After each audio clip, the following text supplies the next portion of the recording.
জন্মদিনে ভোট ময়দানে সুচিত্রা সেন, তাকে নিয়ে কি বলছেন আসানসোলের তৃণমূল প্রার্থী মুনমুন? আজকে আমার মায়ের জন্মদিন, ঘরে না গিয়ে তোমাদের কাছে এসেছি। তোমরা বলো যে তৃণমূলকে একটা ভোট দেবে, আমার মায়ের আত্মার শান্তির জন্য, যে তার মেয়ে এসেছে তোমাদের তার নাম রাখার জন্য। রামে না বামে, হাতে না ফুলে, কি ভাবছে বাংলা, কি ভাবছেন বাংলার মানুষ, তাদের কথা নিয়ে নির্বাচনের বলবুলি। ভোট আসছে, কি ভাবছেন পথ চলতি মানুষজন?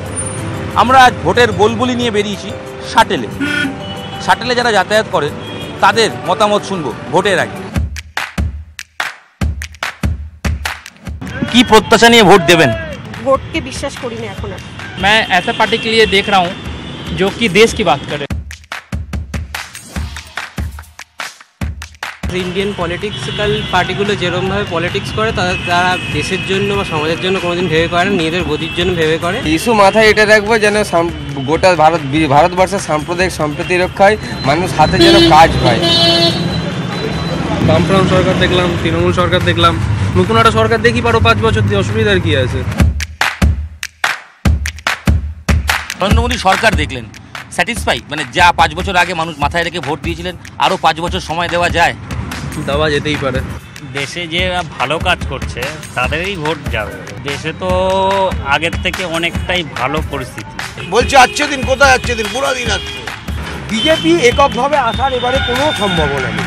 এই নরেন্দ্র মোদী আমাদের যে বিপাকে ফেলেছেন, এই নোটবন্দি করে জিএসটি করে ক্ষুদ্র শিল্প আমাদের শেষ হয়ে যাচ্ছে। জিএসটি বা নোটবন্দি লাগু করার যে প্রসেসটা ছিল সেটা কিন্তু ভুল ছিল। আমরা যেটা ধরুন আয় করছি, হ্যাঁ, এবার ব্যয় করার পেছনে তার থেকে খরচটা বেশি হচ্ছে। জিএসটির পর থেকে আমরা দেখে এসেছি যে সাধারণ যারা ছোট ছোট ব্যবসায়ী আছে তাদের উপর কিন্তু একটা বড় চাপ এসছে।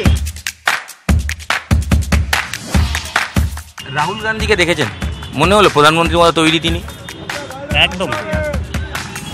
সবাই তো খারাপ হয় না। বর্তমানে রাহুল গান্ধী অনেক পরিণত হয়েছে। আগেকার দিনে লোকেরা দেশের জন্য প্রাণ দিত, এখন তো দেশের জন্য প্রাণ দেওয়া কি, এখন শুধু টাকা রোজগার করা। চৌকিদার চোর হ্যাঁ। এমন একজন চাইছি যে যেন দেশটাকে সমান চোখে সবাই দিকে দেখে, না সাম্প্রদায়িক চাই, না আমরা মারামারি চাই, আমরা চাই সব কিছু ভালোভাবে শান্তি শৃঙ্খলাভাবে সব কিছু বজায়। প্রধানমন্ত্রী এখন জগা খিচুড়ি সরকার হয়ে যাবে, নরেন্দ্র মোদী থাকতে পারবে না।